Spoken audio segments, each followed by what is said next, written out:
अस्सलामुअलैकुम students, welcome back.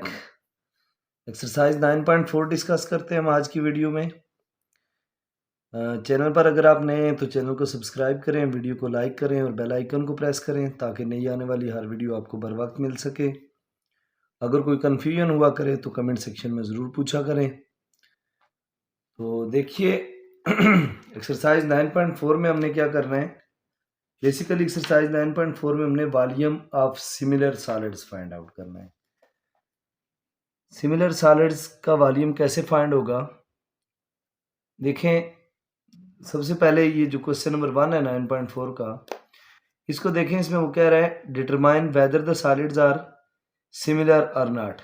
इसको हमने ये चेक करना है क्या ये सॉलिड सिमिलर है या नहीं है। तो सिमिलर है या नहीं है उसके लिए क्या होगा कि हम इसकी रेशोज को चेक करेंगे। अगर रेशोज इक्वल आ रही हुई तो इसका मतलब है ये सॉलिड है। रेशो किसकी, जैसे ये देखें, ये इसकी लेंथ है और ये हाइट है, तो लेंथ डिवाइडेड बाय लेंथ करेंगे, यानी 3 डिवाइडेड बाय 6, तो ये इक्वल आना चाहिए 5 डिवाइडेड बाय 10 की।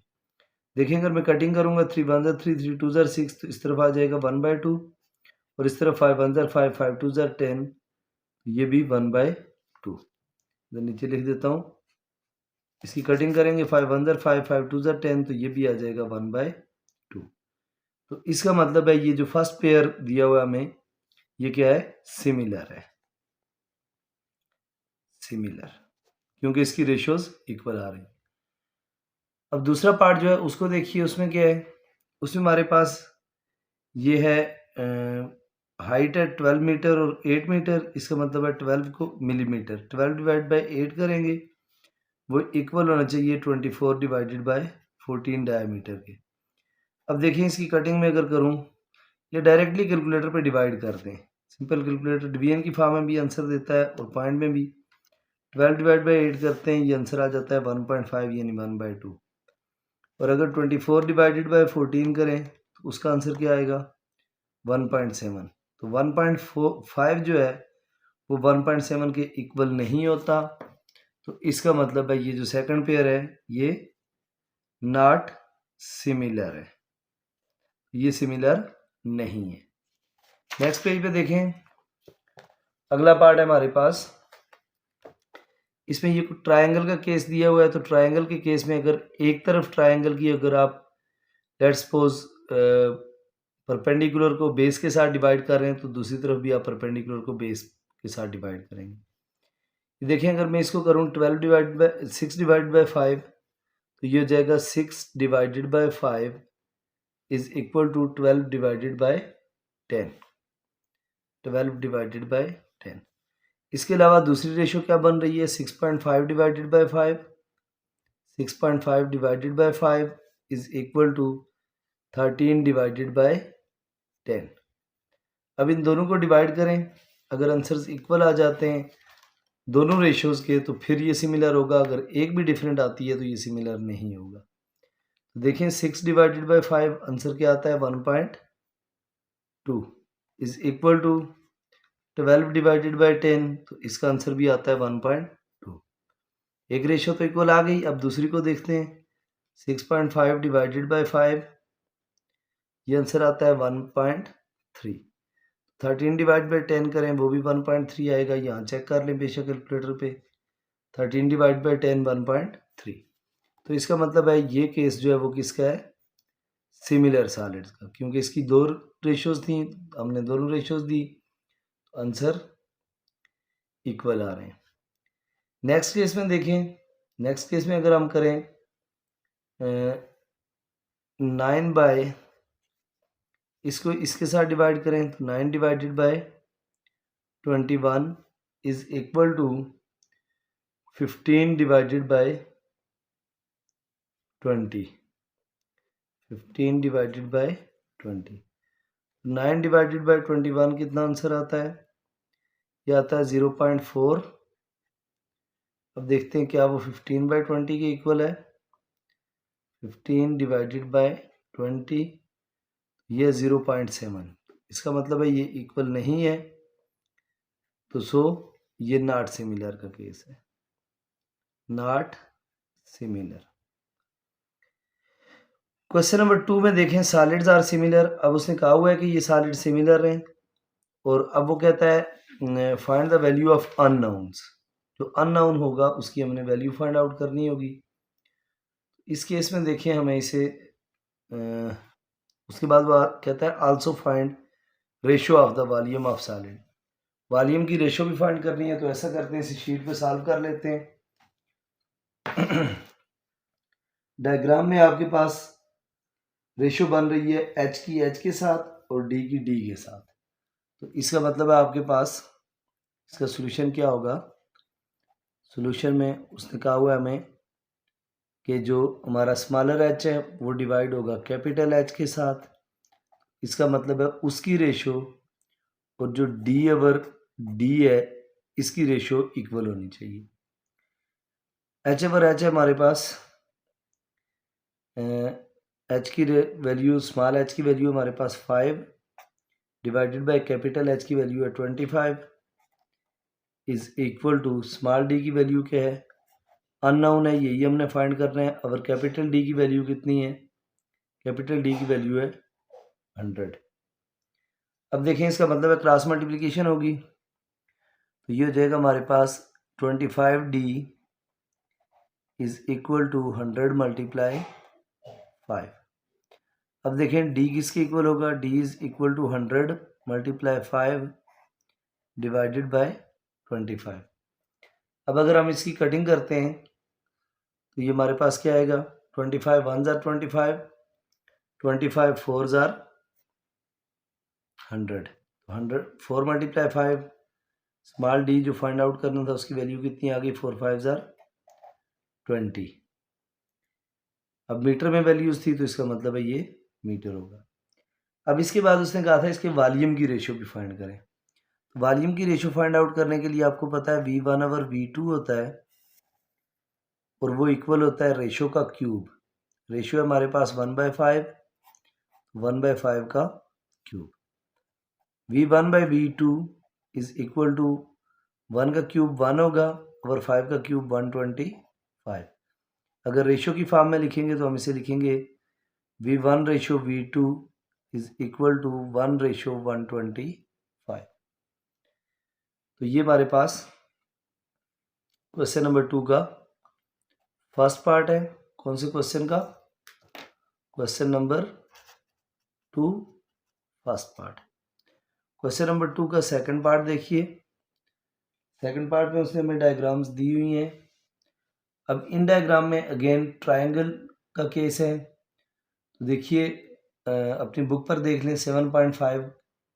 चूँकि अननोन हमने फाइंड आउट करने हैं तो इसका मतलब है इसमें हमारे पास कितने अननोन है, एच भी अननोन है, सी भी अननोन है और बी भी अननोन है। तो एच फाइंड आउट करने के लिए हम करेंगे 7.5 डिवाइडेड बाय स्मॉल एच और इसकी रेशियो बन रही है 5/6 के साथ। ये किसके लिए मैं सॉल्व कर रहा हूँ, फॉर एच। अब देखिए क्रॉस मल्टीप्लिकेशन हो जाएगी, 5h is equal to 7.5 multiply 6। 5h is equal to 7.5 multiply 6, तो ये वैल्यू आ गई हमारे पास 45। 5 मल्टीप्लाई आ रहा है उधर डिवाइड हो जाएगा, h is equal to 45 divided by 5। तो इसकी कटिंग करें, 5 1 जार 5, 5 9 जार 45। इसका मतलब है h की वैल्यू क्या आ गई हमारे पास 9। उसके बाद c भी फाइंड आउट करना है, फिर b भी फाइंड आउट करना है। तो c के लिए लिखें फॉर c के लिए हमारे पास होगा 7.5 divided by c is equal to 5 divided by 13। ये रेशियो बन रही है, ये मैं आपको बुक पर शो भी करवा देता हूँ कि हमारी रेशियो किसके साथ बन रही है।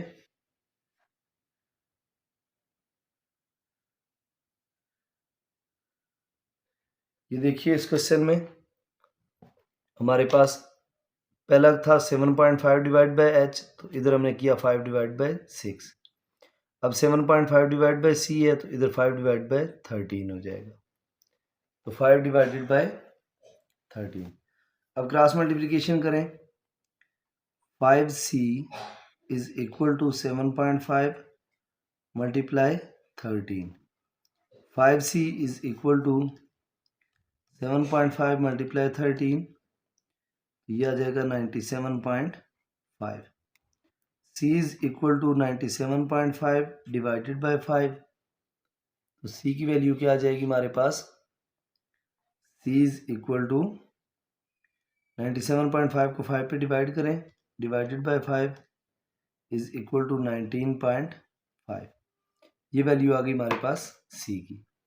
अब एक चीज़ रह गई है हमारे पास, वो क्या है जी, फॉर बी के लिए क्या करेंगे, बी के लिए ये देखें, हमारे पास जो गिवन शेप है, इसमें अगर मैं b डिवाइड बाय c करता हूँ तो ये दोनों अननोन हो जाएंगे, इसका मतलब ये पॉसिबल नहीं है, और इधर वैल्यू गिवन भी नहीं है। अच्छा, ये कर सकते हैं, c की वैल्यू हमने फाइंड आउट कर ली हुई है, या h की कह लें, h की वैल्यू हमने फाइंड आउट की हुई है, तो आप कम्बिनेशन अगर बन सकता है तो बनाकर फाइंड आउट कर सकते हैं b की वैल्यू। तो देखें, हमारे पास अगर यहाँ पे भी अननोन नहीं है, मतलब वैल्यू नहीं है, यहाँ पे भी वैल्यू नहीं है और यहाँ पे भी वैल्यू नहीं है, आपको डायरेक्टली बी फाइंड आउट करना पड़ जाता है। तो उस सूरत में क्या होगा, वैसे हमें पाइथागोरस थ्योरम लगाना पड़ेगा, सी की वैल्यू हमने सी की वैल्यू हमने फाइंड आउट की हुई है, वो है हमारे पास सी की वैल्यू 19.5। तो देखें, इसका मतलब है ये राइट एंगल ट्रायंगल है, तो हम पाइथागोरस थ्योरम भी लगा सकते हैं। ये 7.5 है, अगर इस तरफ सी है तो इसका मतलब है ये भी सी ही है। तो 7.5 मेरे पास परपेंडिकुलर होगा, हाइपोटेन्यूज हो जाएगा 19.5, और बी हमने फाइंड आउट करना है। तो देखिए, बाय यूजिंग पाइथागोरस थ्योरम,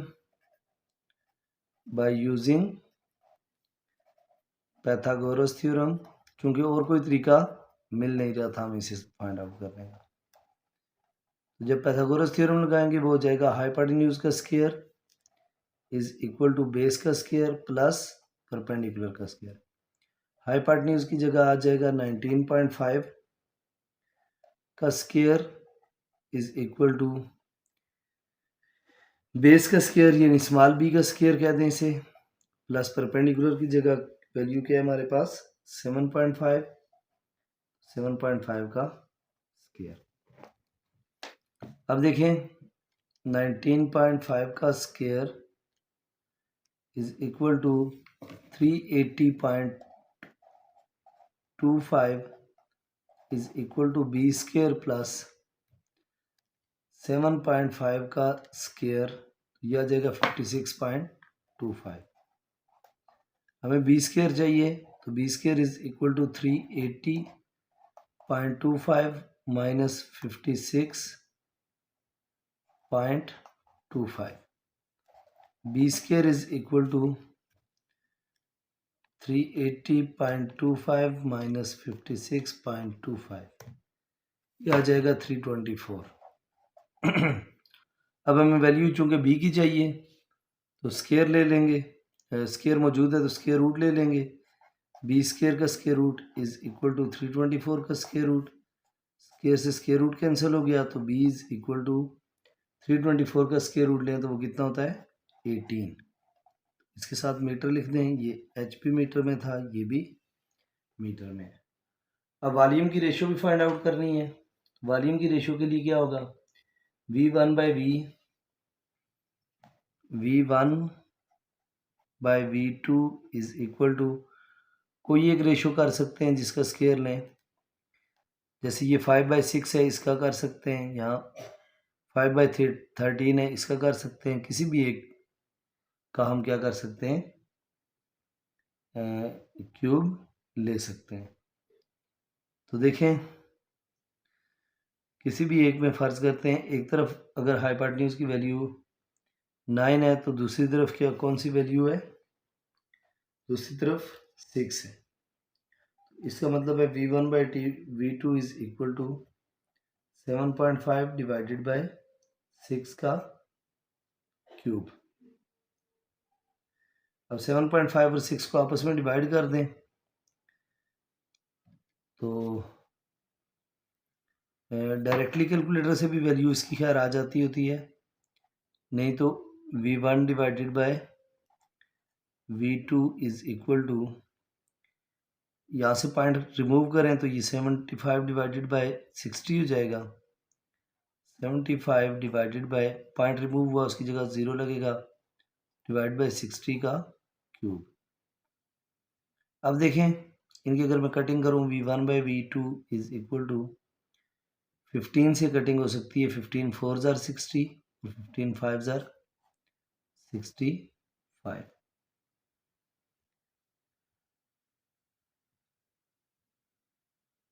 तो अब देखें ये वैल्यूज़ क्या आएंगी हमारे पास। V1 by V2 is equal to 125 divided by 4 का cube 64। V1 ratio V2 is equal to 125 ratio 64, ये भी लिख सकते हैं। नहीं तो हमारे पास अगर देखा जाए तो दूसरी वैल्यूज़ में B की वैल्यू हमारे पास कितनी आई हुई है, 19.5। अगर कम्बिनेशन करना चाहें तो एक तरफ अगर 9 वैल्यू है तो दूसरी तरफ 6 है, 9 डिवाइड बाई 6 का क्यूब करें तो वो आपस में कटिंग होकर 27 रेशो 8 भी आ सकता है। तो नहीं तो ये जिस फॉर्म में मैंने लिखा हुआ यही रहने दें तो भी कोई इशू नहीं है। यह था आपके पास क्वेश्चन नंबर 2 का सेकंड पार्ट। अब देखें क्वेश्चन नंबर 2 का सेकंड पार्ट तो हो गया, अब क्वेश्चन नंबर 2 का थर्ड पार्ट। क्वेश्चन नंबर 2 के थर्ड पार्ट में उसने कौन दी हुई है और V1 वही होगा V1 by V2 third part. V1 by V2 is equal to, ratio इसके पास 6 बाई 15 का क्यूब। अब देखें इस क्वेश्चन में हमारे पास क्या हो जाएगा जी, V1 बाई V2, V2 की वैल्यू भी हमें दी हुई है, V1 ओवर V2 की जगह हम लिख देंगे 460 सेंटीमीटर क्यूब है। इसकी कटिंग कर दो, 3 2 ज़ार 6 3 5 ज़ार 15, तो ये हो जाएगा 2 बाई 5 का क्यूब। अब ये V1 over 460 is equal to 2 का क्यूब 8 डिवाइड बाई 5 का क्यूब 125। ये हो जाएगा V1 is equal to 8 multiply 460 divided by 125। ये V1 की वैल्यू आ जाएगी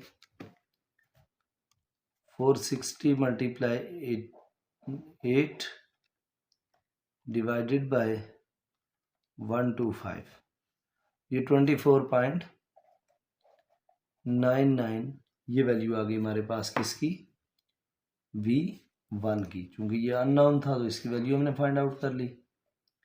अब वॉल्यूम ऑफ क्यूब उसने कहा हुआ है हमें फाइंड करने का, तो अगर वॉल्यूम ऑफ क्यूब हमने फाइंड आउट करना है तो उसके लिए हम क्या करेंगे, वॉल्यूम फाइंड आउट करने के लिए V1 रेशो V2 कर लेंगे।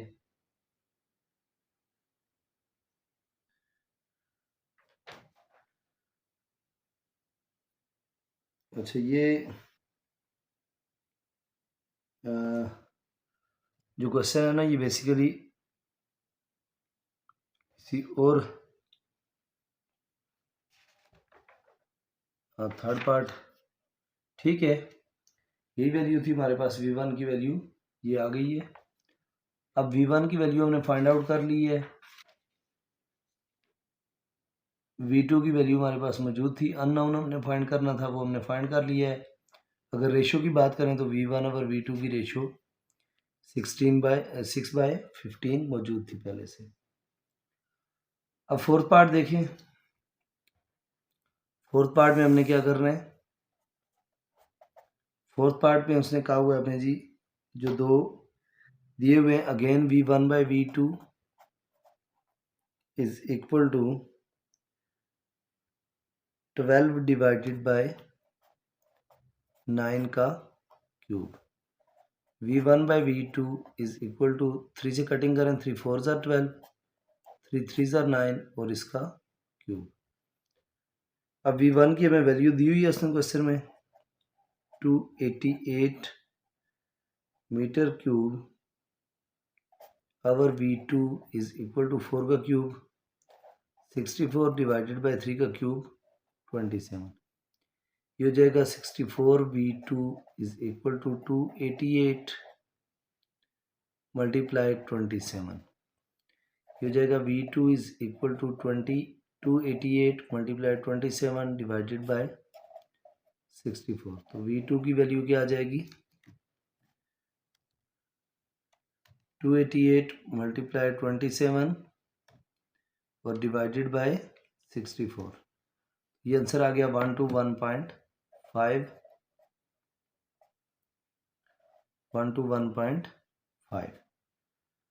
किस में वैल्यू गिवन थी, मीटर में, इसका मतलब का ये हो जाएगा मीटर क्यूब। होप सो यहाँ तक चीज़ें क्लियर हो गई होंगी आपको। ये क्वेश्चन नंबर 3 के पार्ट थे, 4 पार्ट। अब हम करेंगे question number 5, sorry question number 4। क्या है जी क्वेश्चन नंबर 4 हमारे पास, find the ratio of scale factor. Scale factor का मतलब है रेशियो फाइंड आउट करनी है। अब देखें इस क्वेश्चन में जो हमारे पास गिवन है वो है V1 by V2 is equal to V1 की वैल्यू 512 और V2 की वैल्यू 1728 और इसका क्यूब।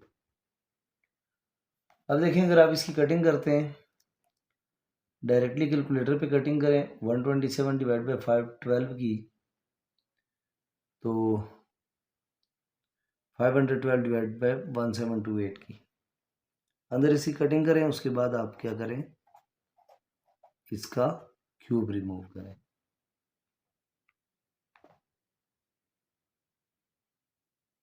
इसको हम लिख सकते हैं 512 है, ये जो 512 है 8 8 64, 8 का क्यूब इज इक्वल टू 512। इसका मतलब है इसे तो लिखा जा सकता है 8 का क्यूब, और उसके बाद 1728 है, इसे हम लिख सकते हैं 12 का क्यूब। ये हो जाएगा 12 का क्यूब इक्वल टू, हाँ जी 1728। अब ये क्यूब रिमूव कर रहे हैं तो क्यूब रूट ले लें, V1 by V2 is equal to,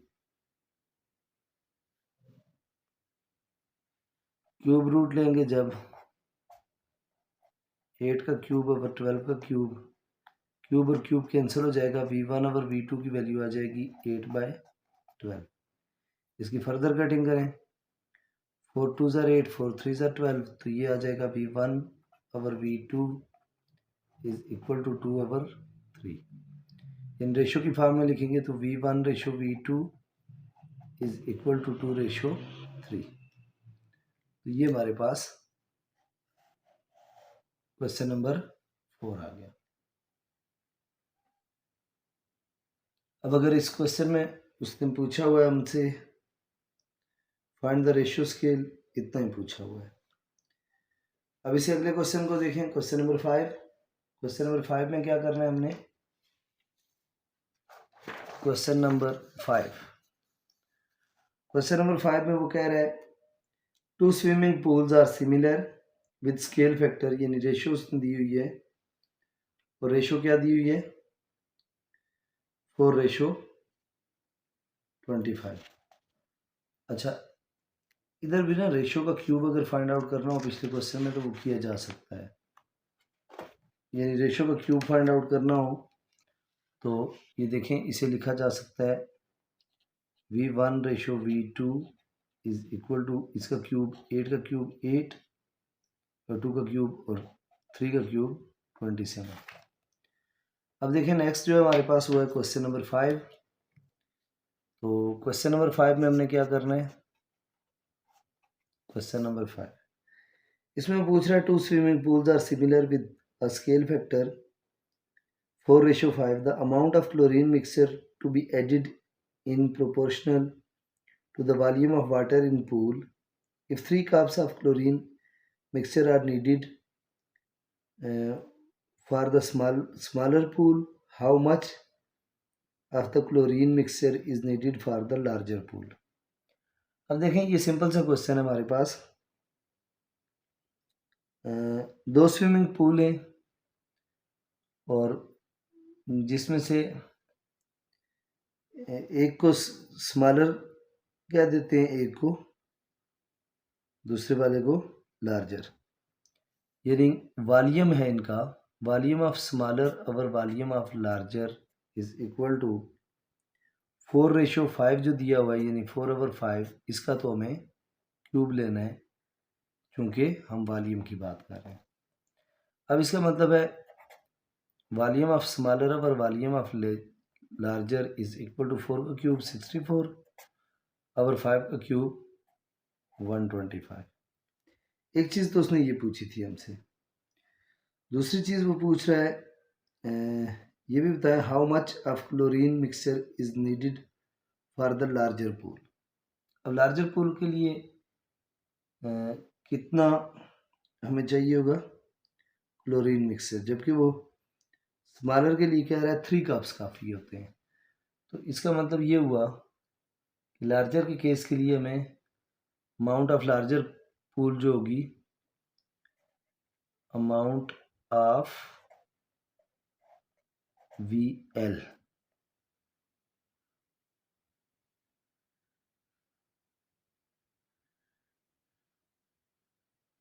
amount of larger pool के लिए हमें करना पड़ेगा 3 × 125 डिवाइडेड बाय 64। तो ये इसको मल्टीप्लाई करें, 3 × 125, जो आंसर है उसे डिवाइडेड बाय 64। ये आंसर क्या आ गया हमारे पास 5.8। 5.85 है, 5.9 भी लिख सकते हैं, नहीं तो 5.8 ही लिख लें। 5.8 कप्स इसका मतलब है रिक्वायर्ड है हमें लार्जर पूल में क्लोरीन मिक्सचर के। नेक्स्ट है क्वेश्चन नंबर 6। क्वेश्चन नंबर 6 में उसने क्या पूछा है जी? क्वेश्चन नंबर 6 में वो कह रहा है अ मॉडल बस इज बिल्ट विद स्केल 1:2। दो बसें, एक मॉडल बस और दूसरी कौन सी है, एक्चुअल बस AB। ये मैंने MB लिखा है मॉडल बस के लिए और जो AB लिखा है दैट इज एक्चुअल बस। अब देखें इन दोनों की रेशो किस फॉर्म में हमें दी हुई है, इज इक्वल टू 1/10 का क्यूब। अब मॉडल बस के बारे में तो हमें दिया हुआ है कि जी मॉडल बस में the model bus has a volume of 30 metre cube, what is the volume of actual bus. देखें ये मॉडल बस का उसने 30 मीटर क्यूब दिया हुआ है और एक्चुअल बस इज इक्वल टू 1/10 का क्यूब 1000। क्रॉस मल्टीप्लिकेशन करें, एक्चुअल बस इज इक्वल टू 3 × 1000, तो ये आ जाएगा एक्चुअल बस इज इक्वल टू 30,000।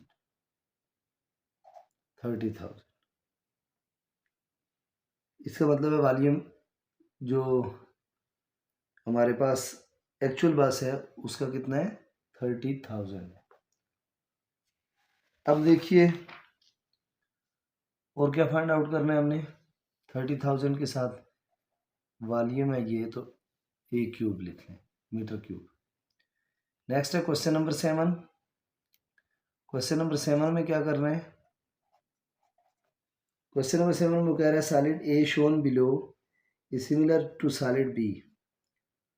अच्छा अगेन वही स्केल फैक्टर ये रेशो दी हुई है, सॉलिड A और सॉलिड B। SA मैंने सॉलिड A के लिए लिखा और SB सॉलिड B के लिए, और इसकी रेशो भी हमारे पास मौजूद है जी, क्या 2/3। तो ज़ाहिर है उसका क्यूब लेना पड़ेगा। सॉलिड A और सॉलिड B वॉल्यूम की बात कर रहा हूँ मैं। तो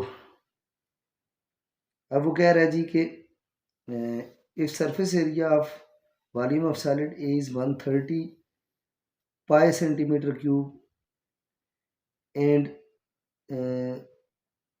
270 पाई सेंटीमीटर क्यूब, यानी वॉल्यूम भी दिया हुआ है और एरिया भी दिया हुआ है।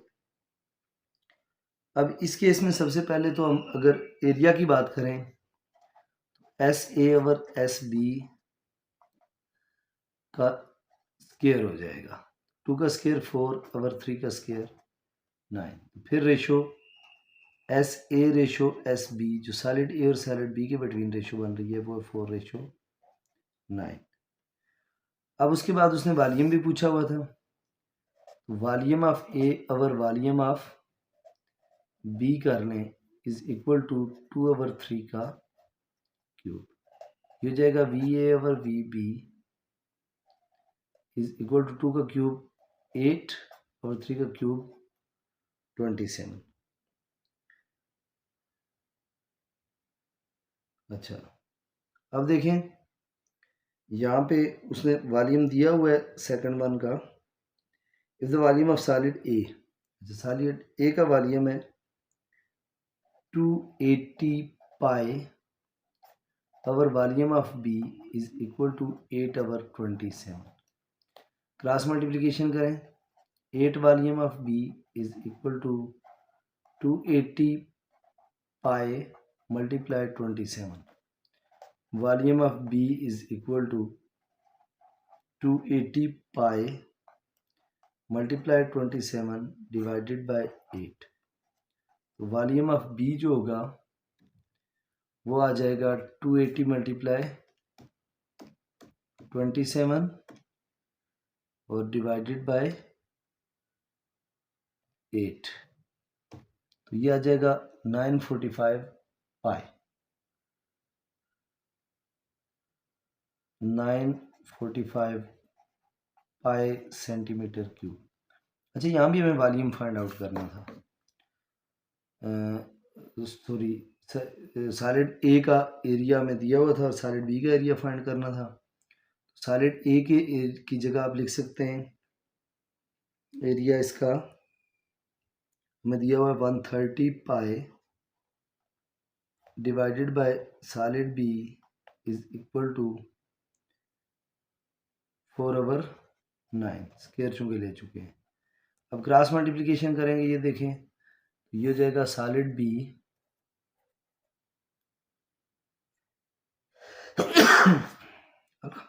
Sorry 4 times solid B is equal to 130 multiply pi multiply 9। ये वही हो जाएगा solid area of B, area of solid B is equal to 130 pi multiply 9 divided by 4। Solid B is equal to 130 multiply 9 divided by 4। ये आ गया 292.5 centimetre square. ये था question number 7। अब देखें क्वेश्चन नंबर 8 क्या है हमारे पास। क्वेश्चन नंबर 8 है जी हमारे पास,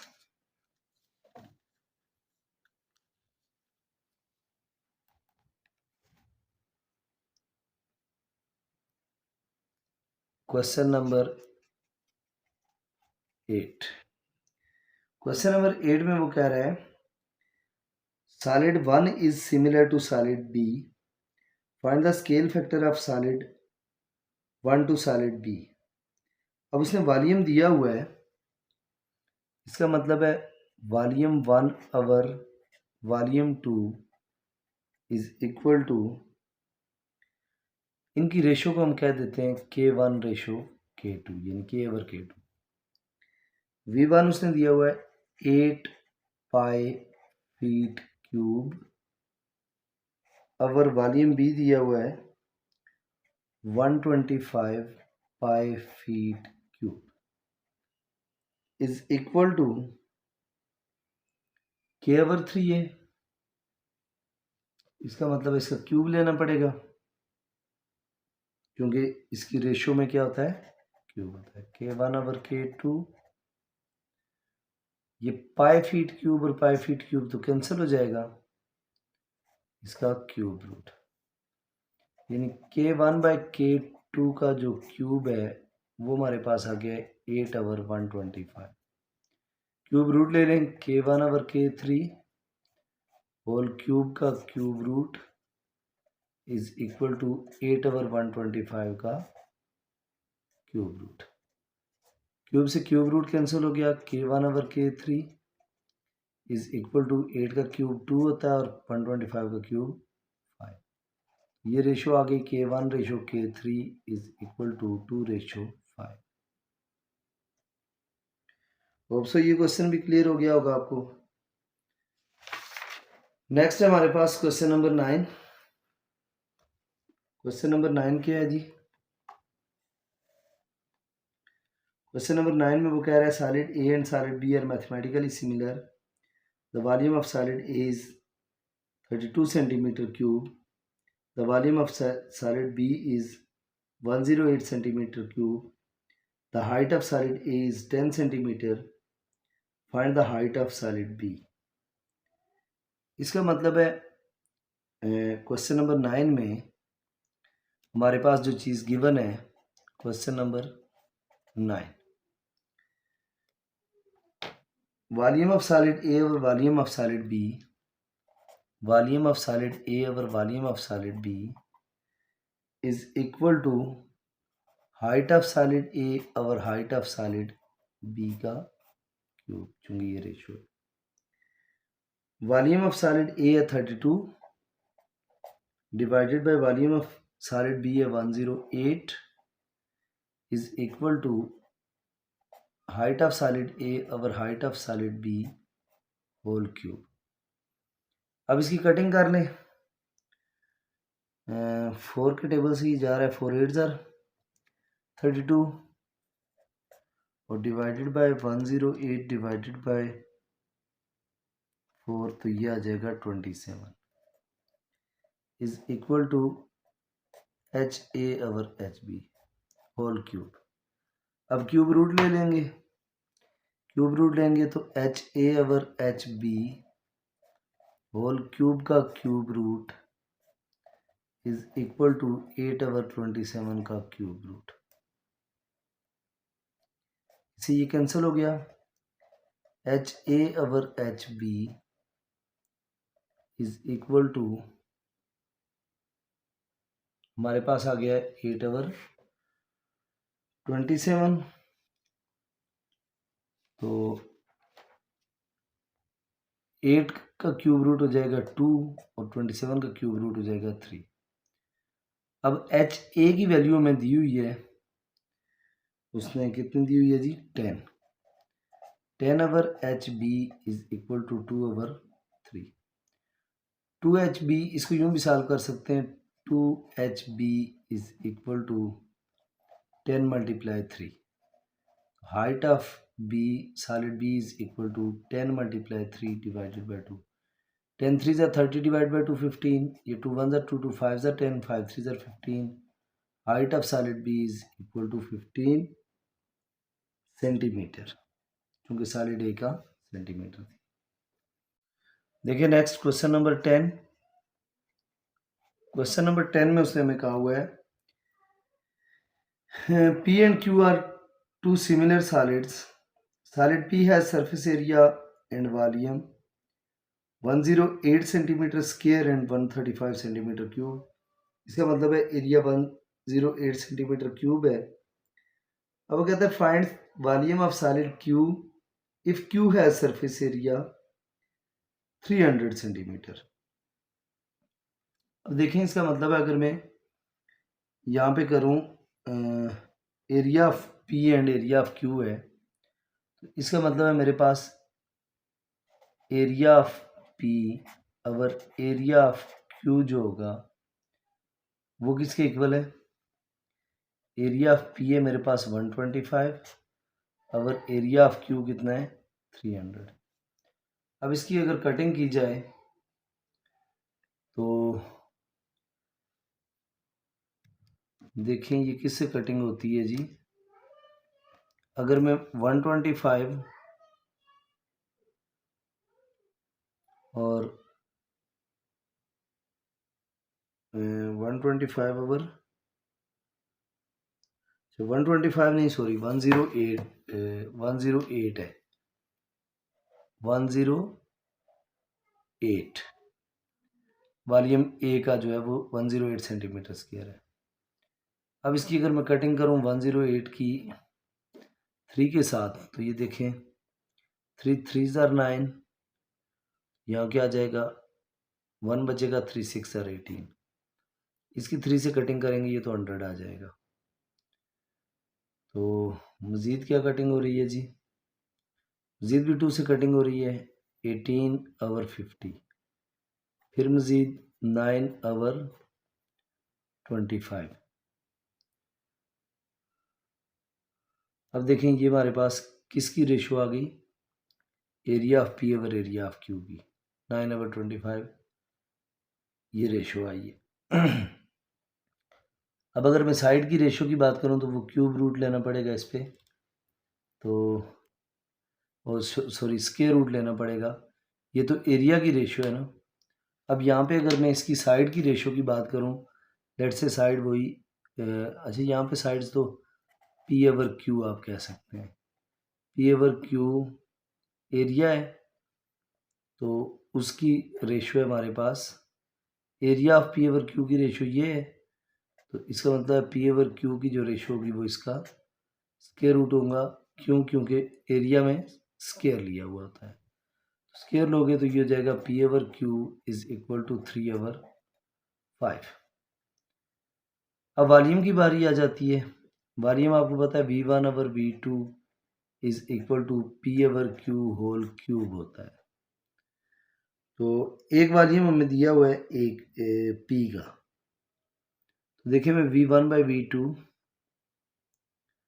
इज इक्वल टू P की वैल्यू कितनी है, P ओवर Q की वैल्यू है डायरेक्टली 3 ओवर 5 का क्यूब। अब 3 ओवर 5 का क्यूब अगर मैं अप्लाई करूँगा तो ये क्या हो जाएगा, इसका वैल्यू आ जाएगी जी V1 over V2 is equal to 3 का क्यूब 27 डिवाइड बाई 5 का क्यूब 125। अब हमें एक वॉल्यूम उसने दिया हुआ है किसका, ए का, V1 के बजाय P और ये Q, ये volume of P, volume of Q, volume of P, volume of Q, volume of P उसने हमें दिया हुआ है 135, ये हो जाएगा 135 over volume of Q is equal to 27 over 125, cross multiplication करें, 27 volume of Q is equal to 135 multiply 125, volume of Q is equal to 135 multiply 125 divided by 27। Volume find out करना है, डायरेक्ट बेशक लिखें 135 मल्टीप्लाई 125, जो answer है उसे divide करें 27 पे, यह आ जाएगा 625। तो वॉल्यूम ऑफ Q कितना है 625 वॉल्यूम है, तो इसका मतलब है सेंटीमीटर क्यूब। अब देखें ये क्वेश्चन नंबर 10 था हमारे पास, क्वेश्चन नंबर 11 क्या है, क्वेश्चन नंबर 11 तो खैर बुक पे सॉल्व हो सकता है, ये देखें मैं डायरेक्ट यहीं बता देता हूँ आपको। उसने कहा हुआ है X and Y are two similar cylinder such that base area of X is ratio base area of Y is equal to 16 ratio 25। ये तो एरियाज दिए हुए हैं किसके, एरिया ऑफ एक्स और एरिया ऑफ वाई। अब वो कहता है find the ratio of height of both. इसका मतलब ये हुआ कि वो जो एक्स और वाई हैं, हाइट ऑफ एक्स और हाइट ऑफ वाई का whole square is equal to area of X और area of Y. Height of X और height of Y whole square is equal to area वाली जो ratio दी है वो है 16 रेशो 25 यानी 16/25। स्क्वायर रूट अप्लाई करें, HX/HY height of x square का square root is equal to 16/25 का स्क्वायर रूट। स्क्वायर से square root cancel, height of x over height of y is equal to 4/5। ये आ गई जी रेशो हमारे पास किसकी,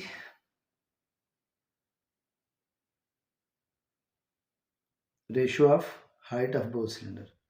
उसके बाद वो कह रहा है ratio of area of curve surface. तो ये फर्स्ट पार्ट था हमारा।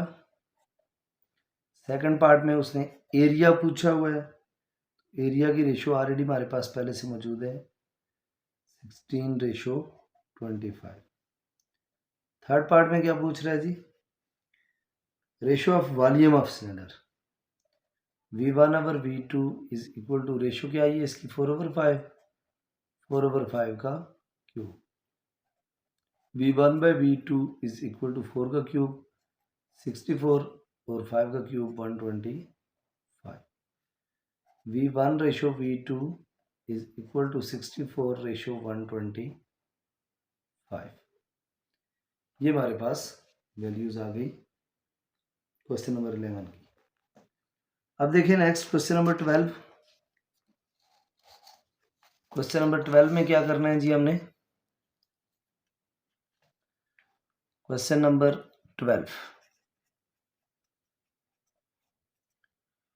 क्वेश्चन नंबर 12 में उसने दिया हुआ है the volume of one right circular cone is 8 times the other one, the radius of larger cone is 12 centimetre, find the radius of the smaller cone. अब देखें दो कोन में से एक का एरिया उसने दिया हुआ है, रेडियस दो दिए हुए हैं, यानी हम ये कह सकते हैं कि रेडियस ऑफ लार्जर कोन और रेडियस ऑफ स्मॉलर कोन, इसका अगर मैं क्यूब लूँ तो वो किसके इक्वल होगा, वॉल्यूम ऑफ लार्जर कोन और वॉल्यूम ऑफ स्मॉलर कोन। अब देखें इस केस में उसने वॉल्यूम ऑफ स्मॉलर कोन और वॉल्यूम ऑफ लार्जर कोन वो दिया हुआ है 8, क्वेश्चन में उसने इसको 8 दिया हुआ है। अब अगर ये 8 है तो जो आपके पास रेडियस ऑफ लार्जर कोन और रेडियस ऑफ स्मॉलर कोन का whole cube is equal to 8। Taking cube root on both side, इस तरफ भी क्यूब रूट ले लो, इस तरफ भी क्यूब रूट ले लो, ये कैंसिल हो जाएंगे। रेडियस ऑफ लार्जर और radius of smaller is equal to 2। अब रेडियस ऑफ लार्जर तो उसने दिया हुआ है हमें, radius of larger is equal to 12, इतना उसने दिया हुआ है। रेडियस ऑफ लार्जर की जगह अगर मैं 12 लिख देता हूँ और radius of smaller is equal to 2, इसके डिनोमिनेटर में 1 है, क्रॉस मल्टीप्लिकेशन होगी, 2 radius of smaller is equal to 12, radius of smaller 1 is equal to 12/2, तो radius of smaller is equal to 2 1 ज़ा 2 2 6 ज़ा 12, तो 6 सेंटीमीटर। नेक्स्ट क्वेश्चन है क्वेश्चन नंबर 13, एक्सरसाइज का लास्ट क्वेश्चन है question number 13। Masses of two similar objects are 8 kg and 27 kg respectively. If the height of the first object is 2 meter, what is the height of second object?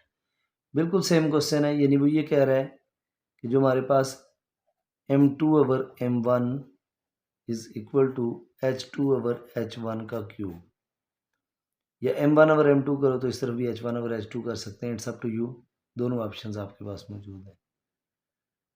वैसे 1/2 ही कर लेता हूँ क्योंकि normally हम 1/2 करते आए हैं, तो इधर भी 1/2 ही कर लेते हैं। अब मैथ्स दोनों के उसने रिस्पेक्टिवली दिए हुए हैं जी, कौन कौन से, 8 और 27 इज इक्वल टू, एक की हाइट 2 दी हुई है, दूसरे की हमने पुट करनी है। पहले इसका क्यूब रूट ले लेते हैं, क्यूब रूट लेंगे तो ये हो जाएगा, इधर भी क्यूब रूट और इधर भी क्यूब रूट।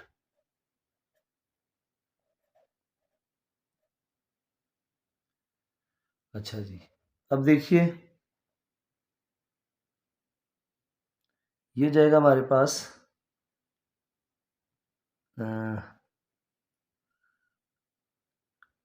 इसका अगर क्यूब रूट लेंगे तो ये हो जाएगा 2/3 इज इक्वल टू, इसके ऊपर पहले से क्यूब था, क्यूब से क्यूब रूट कैंसिल हो जाएगा, h1/h2 आ जाएगा। अब हमें जो फाइंड आउट करना है, h1 की वैल्यू हमारे पास 2 है, तो h2 हमने फाइंड आउट करना है। ये जो इक्वेशन है बेशक नाम दे लें, पुट कर दें इसे इक्वेशन ए में। 2/3 इज इक्वल टू h1 की जगह 2 और h2 की जगह h2। क्रॉस मल्टीप्लिकेशन करें, इसका मतलब 2h2 is equal to 3 multiply 2, h2 is equal to 3 multiply 2 divided by 2, 2 और 2 कैंसिल हो गए, h2 is equal to 3 metre, क्योंकि h1 मीटर में है तो ये भी मीटर होगा। होप सो फ्रेंड्स एक्सरसाइज में कोई कन्फ्यूजन नहीं होगी। This is the end of exercise 9.4। इंशाल्लाह मिलते हैं अगली वीडियो में एज सून एज पॉसिबल 9.5 के साथ। चैनल पर अगर आप नए हैं तो चैनल को सब्सक्राइब करें, वीडियो को लाइक करें, बेल आइकन को प्रेस करें। अगर कोई चीज़ समझ नहीं आती तो कमेंट सेक्शन में ज़रूर पूछें। अपना ख्याल रखिएगा, मिलते हैं इंशाल्लाह 9.5 एक्सरसाइज के साथ। तब तक के लिए अल्लाह हाफिज़।